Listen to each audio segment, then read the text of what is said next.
Politics in British Columbia. When BC Premier Gordon Campbell announced his resignation earlier this month, it raised a number of questions. Among them, will Campbell's most controversial policies, such as the harmonized sales tax, follow him out the door? And can the party survive without him? In this half-hour report, Mark Miller takes a look at what happens now to the BC Liberals and the legacy left behind by the province's most successful premier in over 20 years. When Gordon Campbell's Liberals were elected in 2001, they swept to power, winning all but 2 seats in the legislature. BC is back and we are ready to go! Campbell seized the opportunity to remake the province. The economy boomed. Vancouver. The Olympics rolled through town. New highways were built. The new Canada line was run from downtown to the airport. Campbell made it a priority to repair years of poor federal-provincial relations. And I'll tell you, the linchpin of this initiative was when the Government of Canada agreed that they would participate in a public-private partnership to improve the quality of life of everyone in the Lower Mainland of British Columbia. And I want to say thank you to the Government of Canada for making that change so we make the world a better place for all of our kids and our grandkids to grow up in. Thank you very much, Dr. O'Day. Campbell occasionally stumbled. How could I have been so stupid? He was charged with drunk driving in Hawaii. I let you down, and I'm sorry. But for almost 10 years, he somehow managed to navigate BC's dangerous political waters and survive as premier. Campbell developed a reputation as a smart, savvy political survivor. Well, thank you all for being here. Are you all ready to go? So few expected this to happen this soon. After considerable soul-searching and discussion with my family, I've decided to ask the BC Liberal Party executive to hold a leadership convention at the earliest possible date to select a new leader of the party. Over the last few weeks, our government has continued to move forward with initiatives that will create jobs, strengthen our economy, and support families in every region of British Columbia. We've made the second largest personal income tax reduction in the province's history.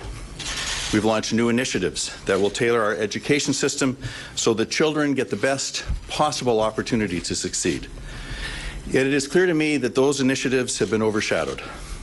And when public debate becomes focused on one person, as opposed to what's in the best interests of the province of British Columbia, we've lost sight of what is important. When that happens, it's time for a change. This decision is what I believe is in the best interests of British Columbia, our government, our party, and the people who live here. At a time like this, everyone's attention should be focused on helping our economy rebound from the global recession and move forward with an agenda that families can see is in their long-term interests. It's time for a new person to lead the province. I'm asking the party to move as quickly as possible to organize this leadership convention. I intend to assure a smooth and orderly transition. My goal is to return public attention to what is important to British Columbians, their jobs, their families, and how government can best support them. That is what the decision with regard to the HST was all about. And I am hopeful that my announcement today will allow British Columbians to move forward and fully consider the HST and its alternative as they move towards September of 2011. It's not always popular to do what you think in your heart is right and in the long-term interests of our province and the families who live here. I feel blessed to have had the opportunity to serve in this position longer than most of my predecessors and to have been part of this incredible time in British Columbia's history. It's been quite a run and a lot more fun than not. I've always been motivated by what is best for this great province and this great country. Thank you. It's been a privilege.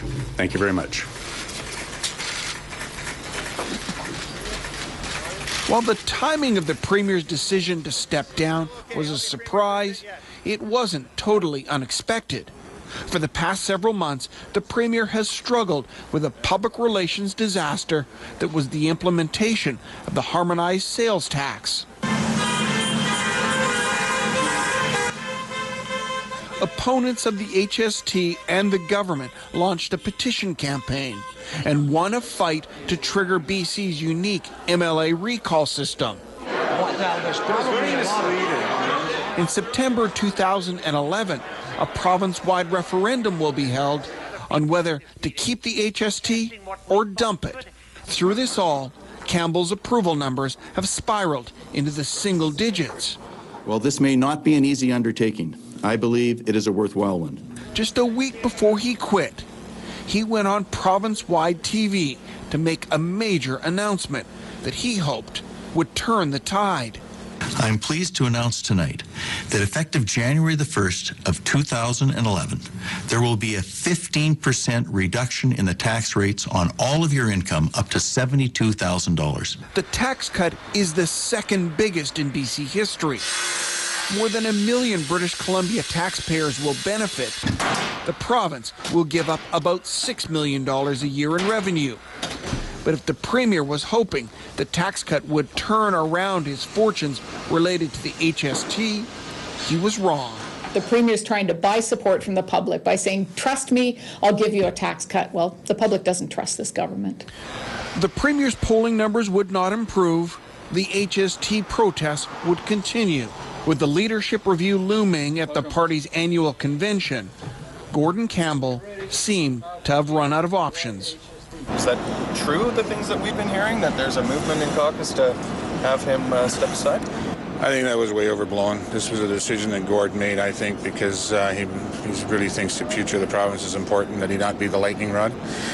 What I saw today when I sat there and listened to him tell us what he was going to do was a guy that actually did something that most leaders don't do, and that's put the province and their caucus and their cabinet and their party and particularly the province ahead of their own personal agendas. What specifically, was there any one specific moment that you said to yourself, it's time? What changed? Yeah, I think, as I said, we had a number of things that we've been working on for a number of months that I announced last Wednesday night on behalf of all of the caucus and the government. I think when the commentary was around me, my popularity, if every step that we were taking was about whether Gordon Campbell was popular or not, I can tell you that never motivated me.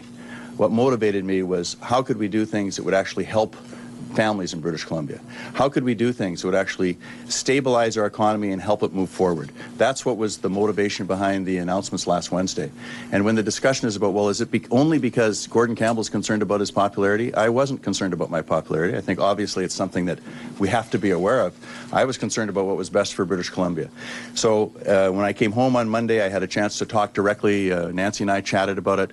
I talked with a couple of friends of mine about it, and I just felt it was the best thing to do for the province. I think Gordon Campbell thought he could get away with it because he's gotten away with a lot in terms of, policy on a number of different fronts. I think he just thought he could get away with it, and this time he didn't. Where does this leave the party now? Well, I think the party has an opportunity to reunite as never before. I think it is always challenging to win any election. We're now a three-term government. Winning again will be a challenge, but this is an opportunity for us to reunite behind a new leader and to go ahead and I hope win back the trust and confidence of British Columbians and hopefully form government in 2013. Open line today on Premier Gordon Campbell's resignation, the HST. Should we continue with this recall campaign? We are going to have a recall campaign, a referendum campaign, and a leadership campaign all happening simultaneously in British Columbia. Is that too much for you? That's going to be tough, I think, for any of us to handle. How are you going to keep track of all that? Maybe it's time for Bill Vanderzam and company to just cease and desist, to just step back for a few minutes and recognize that events have overtaken them. The Premier has resigned. They forced him out of office. Good on you guys. I guess that's what you wanted. Now let's get on with it without all the other distractions. Let people have their say in the referendum. 604-280-9898, star 9898 on your cell phone, 1-877-399-9898. Hello, Ron. Yeah, hello, Christy. I think it's time to call it an election. The Liberals have no mandate. But what bothers me is they're so damn arrogant. It certainly was no surprise to me that he was stepping down, but the timing was a surprise. I didn't expect it this early. I thought it was much more likely that he'd step down after the HST referendum in the fall. So the timing was a surprise. Not a surprise he was stepping out. Do you think this takes some of the wind out of the sails of the HST referendum at all? I think people will still be angry, and I think they'll still be waiting for their opportunity to have a say. In fact, it may have actually galvanized people, because while the leadership candidates come forward, I expect that the HST folks will be out asking every single one of them, particularly the ones who were in the legislature and voted for the HST, how do you feel now? When the public is having a say, do you still support the HST? So it could, in fact, re-energize the campaign with a whole new group of people stepping up to be leader. So one of the goals will be to try to put HST front and center, a bit like we saw happen in the election where Sheila Kopp said she would get rid of the GST, and unfortunately she had to pay a bit of a price for that. I think that was a lesson for all politicians. Don't promise things that you can't keep. And, you know, it's what we saw with the HST, and it really is a sign of what's gone wrong with the BC Liberals, where people are angry at the way they brought the tax in, not simply at the tax. They're angry at a government that didn't tell them the truth, that told them they were going to do one thing during the election and did something else afterwards. And that's the kind of anger and build-up and old-style politics that people have had enough of. You left the party. Explain to us why. Well, you know, I had the opportunity, one of the greatest jobs I thought in government, serving as the Minister of Energy, but it became very clear when we made the decision on the HST as a government. Not an ill-intentioned decision, but a decision that became very quickly an issue for the public, saying, you know, this is a major tax policy shift. You're our government.